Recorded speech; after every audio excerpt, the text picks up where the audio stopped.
اسلام نے سرخرو ہونا ہی ہونا ہے، یہ بات ذہن میں رکھیے۔ اگر کوئی بزدلی دکھاتا ہے تو وہ بزدلی کی موت مر جائے گا، لیکن اسلام نے غالب ہونا ہے۔ یہ دکھ، یہ اذیت، یہ تکلیفیں، یہ اس وقت جو حالت ہے فلسطینیوں کی، دردناک صورتحال ہے، لیکن اقبال نے کہا تھا کہ خون 100,000 انجم سے ہوتی ہے سحر پیدا۔ کتنے ستاروں کا خون ہوتا ہے، پھر جا کے سحر کا سپیدہ نمودار ہوتا ہے۔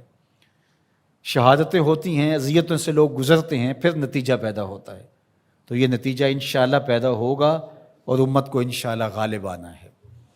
ہمیں اپنے حصے کا کام کرنا ہوگا، ہم نے ان کے ساتھ کھڑے ہونا ہے۔ اس وقت صورتحال یہ ہے کہ پوری دنیا کی اشرافیہ، ایک دو ممالک کے علاوہ، وہ ان کے ساتھ نہیں ہے۔ وہ بیان بازی کی حد تک اپنی عوام کو مطمئن کرنے کے لیے رسمی کارروائیاں کرتی ہے۔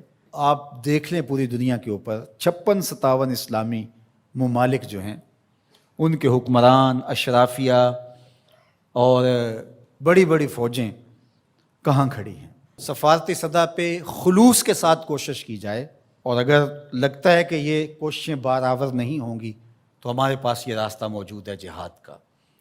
جب آپ کے پاس طاقت ہوگی، توانائی ہوگی، تو پھر آپ کی سفارتی بات بھی مانی جائے گی۔ رشی کے فاقوں سے ٹوٹا نہ برہمن کا طلسم، عصا نہ ہو تو کلیمی حکار بے بنیاد۔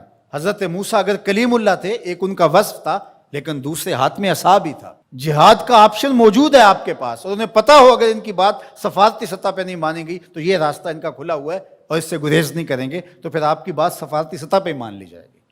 لیکن انہیں پتہ ہے کہ یہ چیخ چلا کے رو کے جو ہے وہ پھر خاموش ہو جائیں گے، تو وہ آپ کی اشک شوئی بھی نہیں کریں گے، محض ایک رسم کے طور پہ کاروائیاں ہوں گی اور بات ختم ہو جائے گی۔ سلامتی کونسل اقوام متحدہ ہمیں کیا دے گی؟ وہ تو استعمال کی باندھی ہے، ہمارے لیے وہ کچھ نہیں کر سکتے۔ امت کو اپنا پلیٹ فارم فراہم کرنا ہوگا، اور امت کو اپنے مسائل حل کرنے کے لیے ہمارے پیغمبر نے جو راستہ جہاد کا دیا ہے اسی راستے پہ چلنا ہوگا۔ پھر دیکھنا کہ کس طرح کفر دم دبا کے بھاگتا گھٹنوں کے بال آتا ہے۔ مسلمان کا مقابلہ نہیں ہو سکتا اگر وہ غیرت پہ آ جائے تو۔ دوسرا، اس وقت وہاں بیچارے لوگ سسک رہے ہیں، ان کے پاس دوائیں موجود نہیں ہیں، اور ان کے پاس غذائی قلت ہے، مکان ان کے ختم ہو گئے۔ اقوام متحدہ کی رپورٹ کے مطابق 52,000 لوگ بے گھر ہو گئے، اور کہیں اس سے زیادہ لوگ بے گھر ہوئے ہیں، یہ تو ان کی رپورٹ ہے۔ تو اس لیے اللہ نے ہمیں آسودہ زندگی دی ہے، تو ہم آدھی روٹی کھا لیں اور آدھی روٹی ان اپنے مسلمان بھائیوں کے لیے بھیجنے کی کوشش کریں۔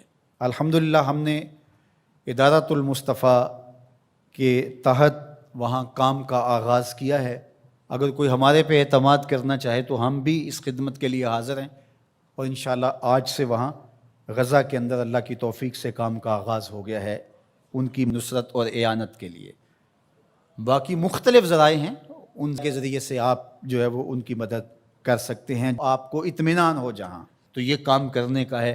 اس وقت سوشل میڈیا اور دیگر جو ابلاغ کے ذرائع ہیں وہ بہرحال اس دور کے اندر مؤثر ہیں، اور ان کے ظلم کو، جبر کو بے نقاب کرنے کے لیے یہ ایک اچھا ذریعہ ہے۔ اور اس مرتبہ پہلی بار ایسا ہوا ہے کہ پوری دنیا کے اوپر ان کے جور و ظلم سامنے آئے ہیں۔ پہلے ان کا اپنا میڈیا تھا، میڈیا پہ قبضہ ہوتا تھا اور کچھ باہر نہیں نکلنے پاتا تھا، لیکن اس مرتبہ کیسے کیسے مناظر جو ہے وہ آپ کو دیکھنے کو مل رہے ہیں، اور لوگوں کا جذبہ اور جوش و خروش آپ کو دیکھنے کو مل رہا ہے۔ تو ہمارے پاس جو بھی ٹولز ہوں ان کے ذریعے سے ہم ان کی آواز کو پوری دنیا کے اوپر پہنچائیں، یہ ہمارا کام ہے جو ہمیں ہر صورت کرنا چاہیے۔ اسی طرح ان کی مصنوعات کا بائیکاٹ کریں، اپنے ملک کی بنی ہوئی مصنوعات کو متبادل کے طور پہ استعمال کریں، ترکی کی مصنوعات کو متبادل کے طور پہ استعمال کریں۔ کفر کی آنکھوں میں کھٹکتا ہے ترکی، وہ چبھتا ہے ان کی آنکھوں کے اندر کہ کس طرح اس کو مٹا ڈالیں، تو ان کے ساتھ کھڑے ہوں۔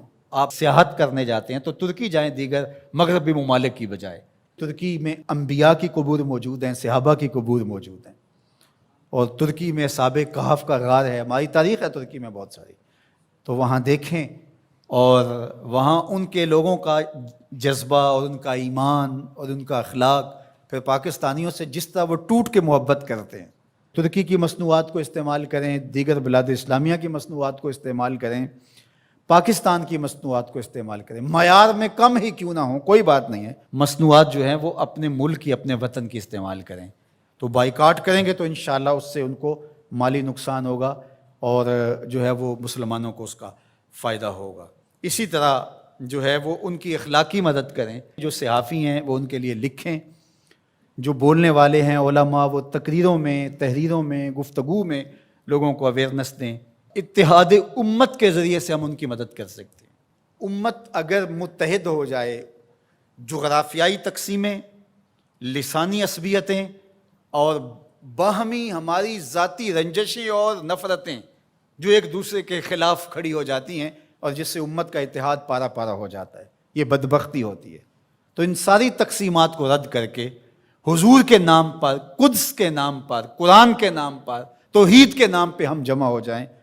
الکفر ملت واحدہ، سارا کفر ایک ملت ہے، تو مسلمان کیوں جمع نہیں ہو سکتے ہیں؟ حضور کے نام پہ سب جمع ہو جائیں۔ امت کی وحدت اس بات کا پیغام ہے کہ دشمن کے چھکے چھوٹ جائیں۔ میں اپنے ساتھ جڑے ہوئے تمام لوگوں کو کہتا ہوں، اپنی اولادوں کو بہت اچھا پڑھائیں، ان کی دینی تربیت آخری حد تک کریں، اور ان کی جو دنیاوی تعلیم ہے اس کو بھی بہتر سے بہترین انداز میں آگے لے کے جائیں۔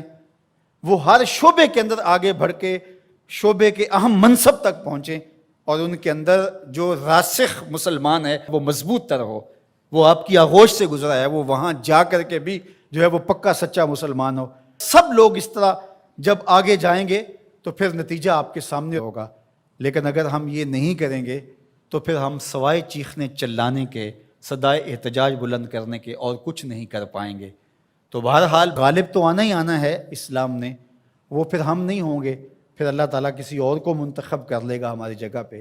اگر ہم چاہتے ہیں کہ ہم اور ہماری نسلیں اسلام کی نشأت کے کام آئیں، اسلام کی نہضت کے کام آئیں، تو اس کام کے لیے ہم اپنی نسلوں کو، اپنی اولادوں کو، اپنے رجال کار کو تیار کریں، تاکہ پھر ان جگہ پہ کھڑے ہو کر کے دین کی نصرت اور اعانت کے فریضے کو سر انجام دیں۔